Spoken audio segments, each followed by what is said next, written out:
Legacy, legacy, legacy, legacy. Black excellence, baby. You gon' let them see.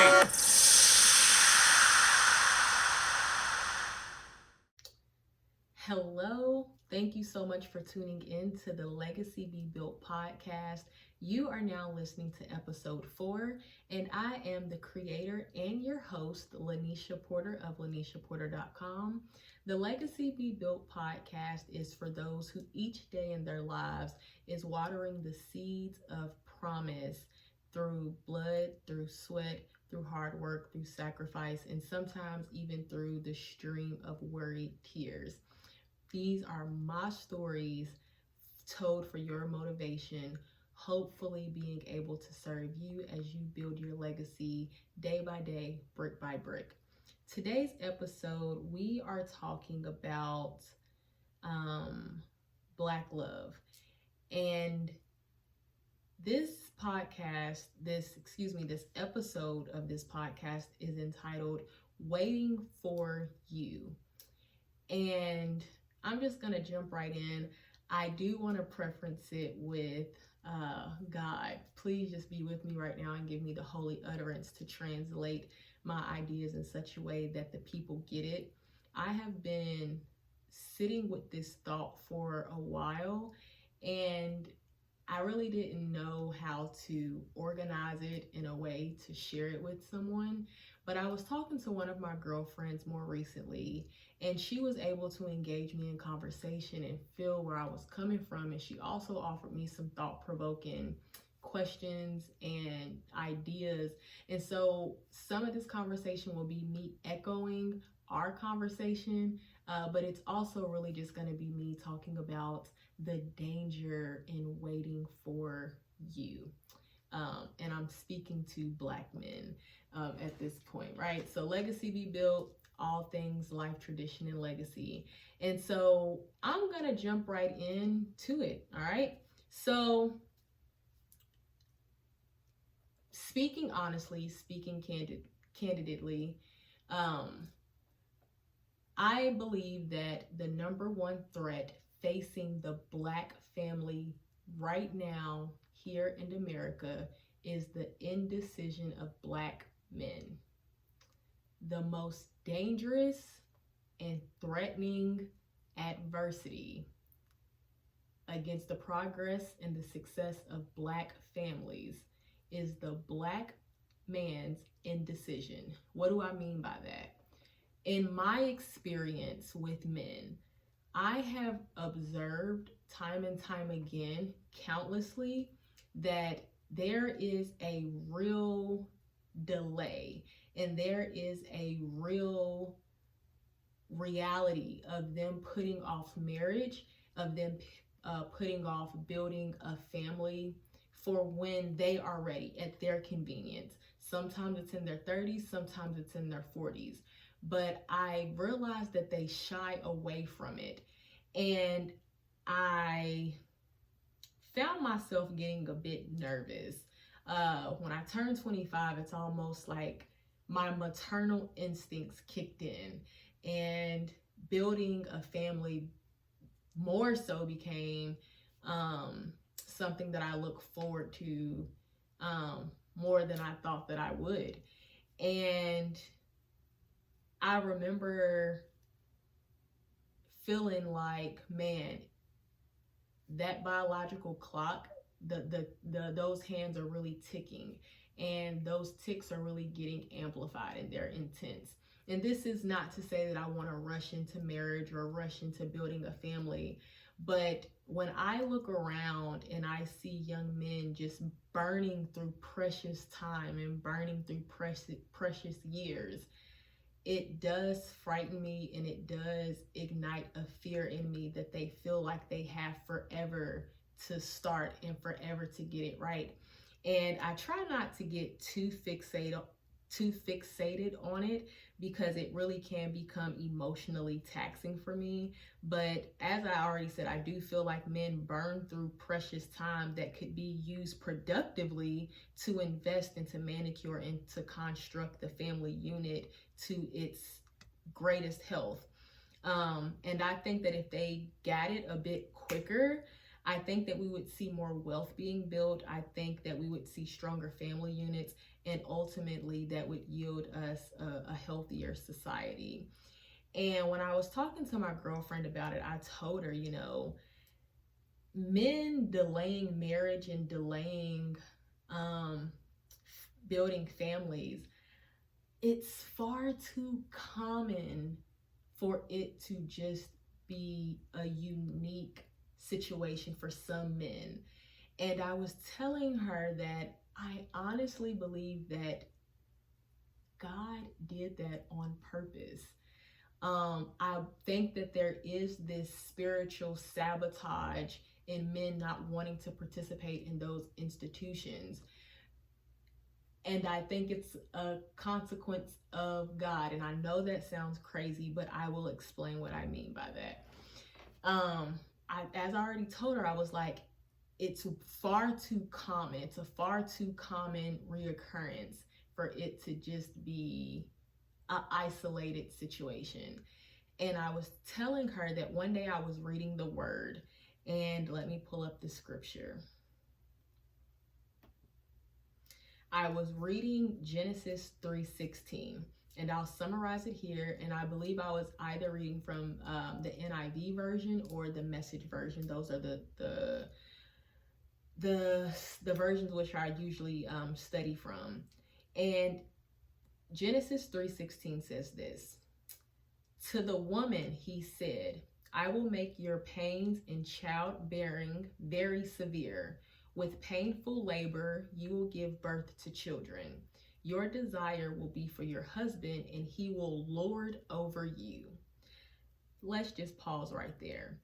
So, just to give this some context, this is the story of Adam and Eve in the Garden of Eden. This is the first act of sin. God tells them, do not eat from the tree of knowledge of good and evil. Eve does so anyways. And once she does so, she is now punished. Her and her husband, Adam, are punished. And the consequence that is assigned to Eve is your husband will now lord over you. All right. Well, that made me stop and that made me think. And particularly, it made me think this: if God assigned that as a consequence, then that lets me know that it wasn't meant to be like that. Why would he assign it after consequence if it was his plan originally?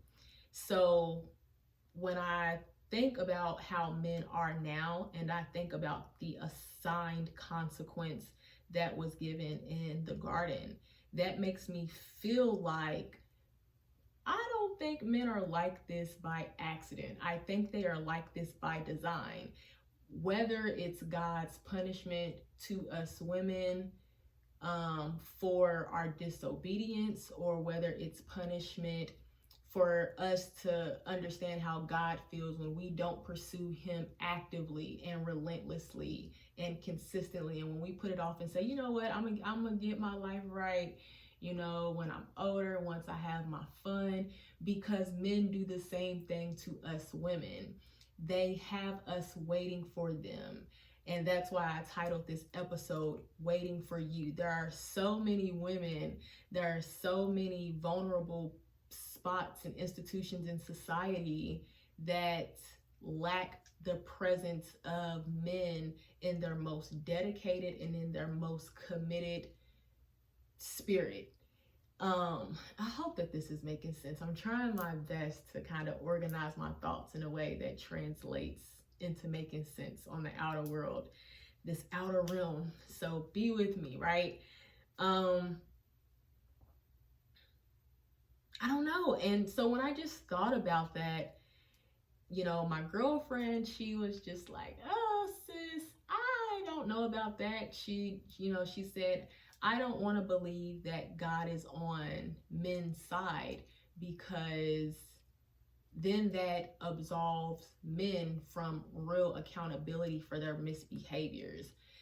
And I told her, I was like, I get it, But there's no way that so many men are like this by accident. They have the same fear of commitment. They struggle with the capacity to love. And many of them do overwhelmingly reject and delay the idea of marriage and being in real, godly, sacred covenants, marriage. And when I just go back and reread that, go back and read that, your husband will lord over you. That's really powerful. And I wonder, what is the intent in that? From that moment in the garden, it's like it influenced the greatest disaster in human history for generations to come. And maybe that's what we're seeing when men say, well, I don't got it together yet, but wait for me. And it's really an empty feeling, and it's really makes you almost feel hopeless and helpless. And so often, I know my experience has been, many of my girlfriends' experiences have been, with guys that they really love, guys that they want to build a life with, guys that they want to have family with. They're ready. My friends are ready.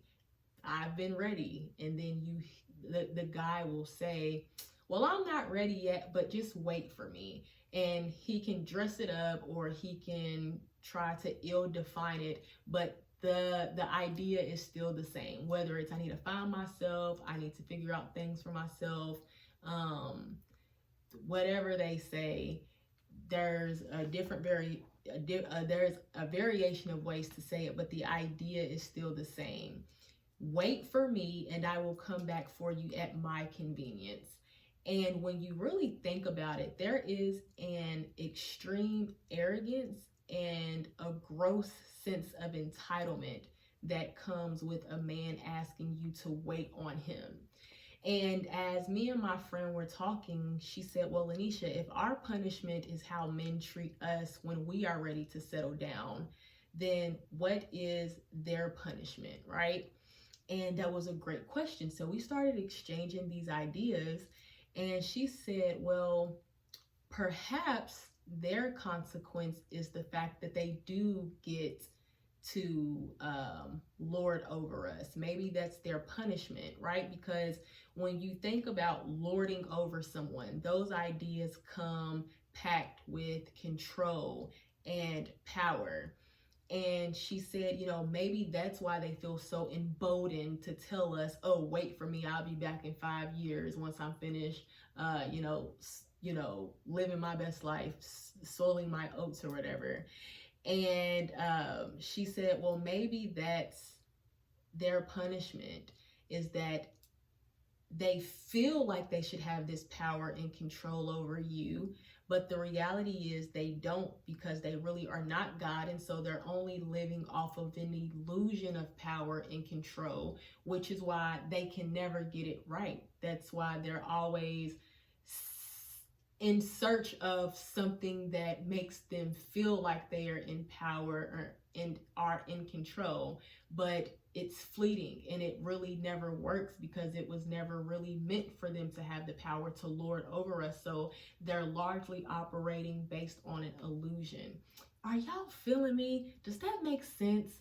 I hope that I am giving the sentiments that she gave due diligence in trying to echo them right now, because when her and I were talking, and we were talking over dinner, I was like, whoa, okay, that within itself is an entire food for thought. Wow. And she went on to say, let me get it right, I had to quote her.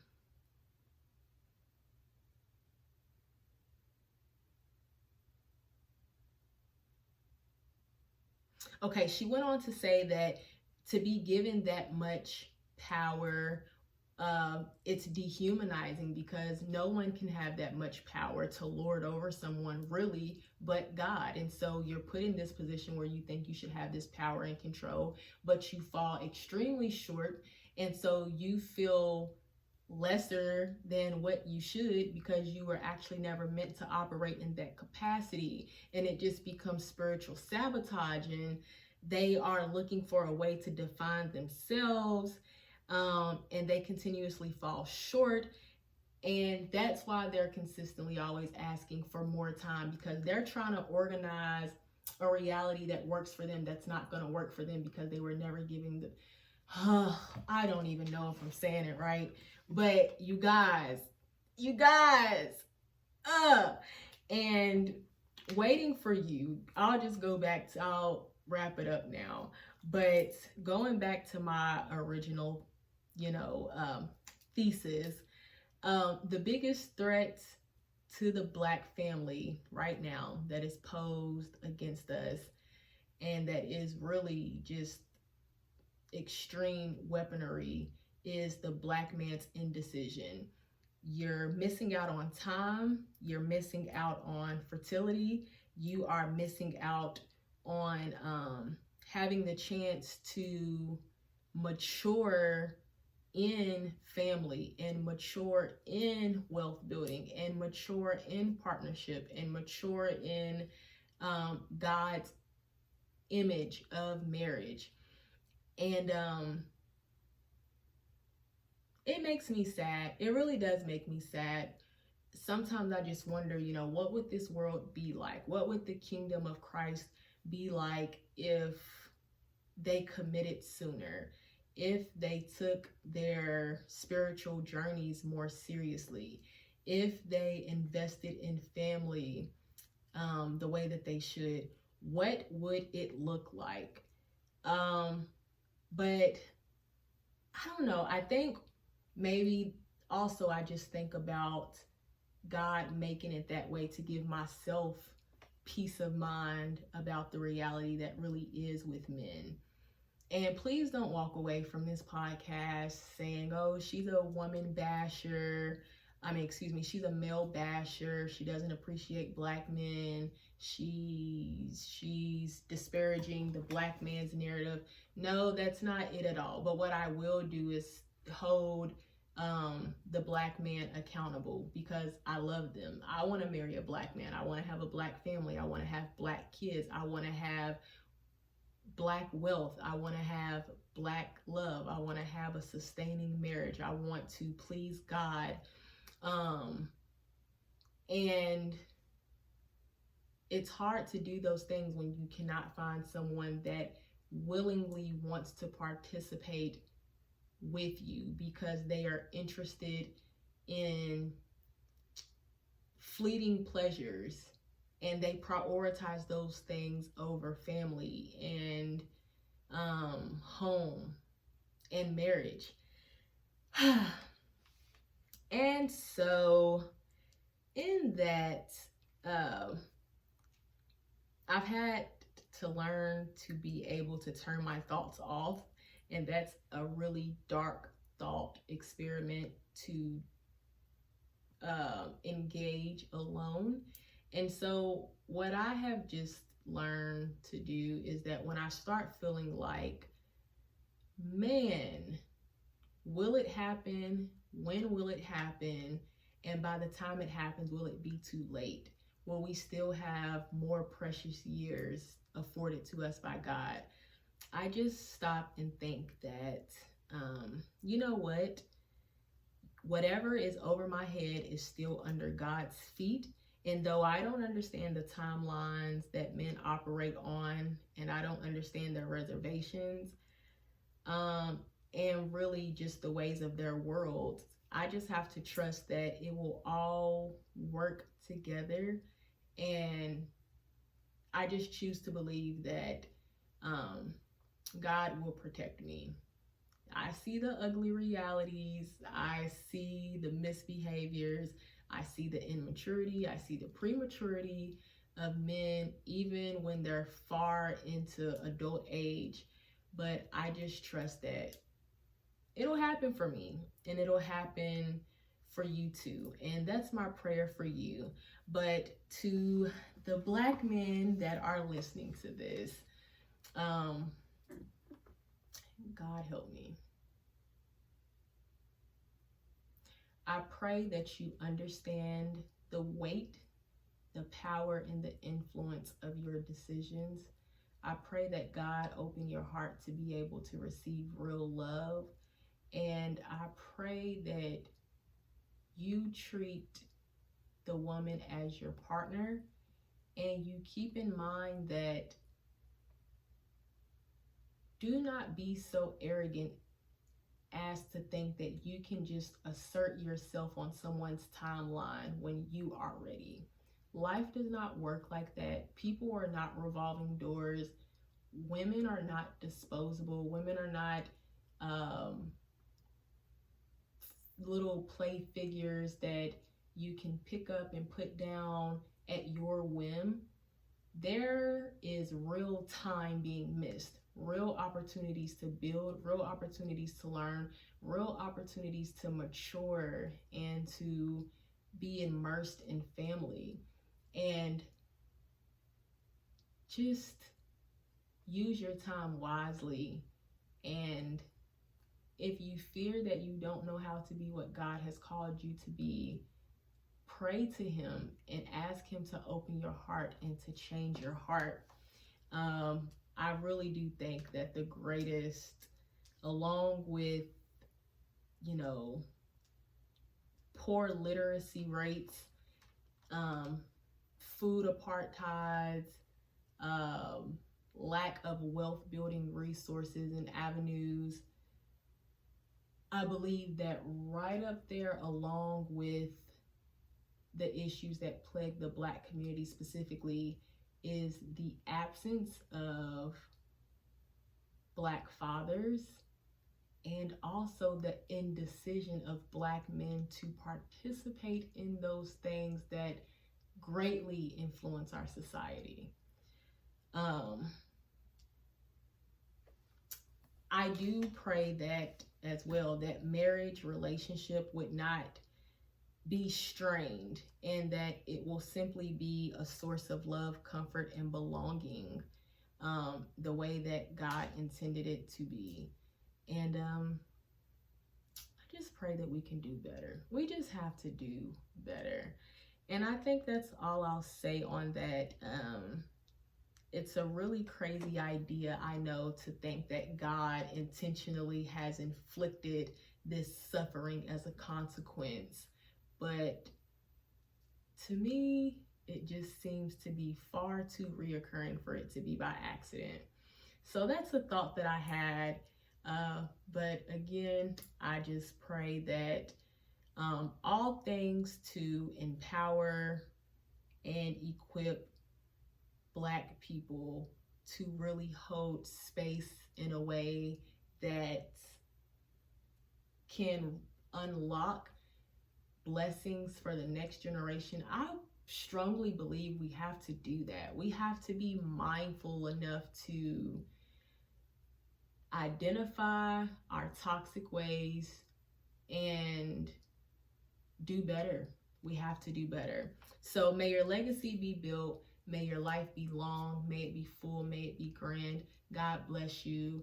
I really, truly do feel that humanity to this day is affected by the rebellion of Adam and Eve against God in the garden many, many years ago.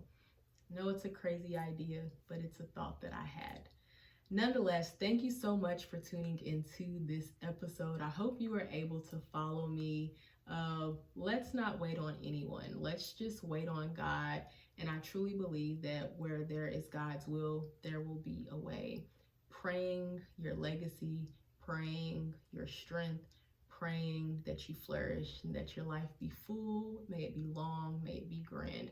God bless you. May your legacy be built. You have just listened to the Legacy Be Built podcast, and I am your host and the creator, Lanisha Porter. God bless. Legacy, legacy, legacy, legacy. Black excellence, baby. You gon' let them see.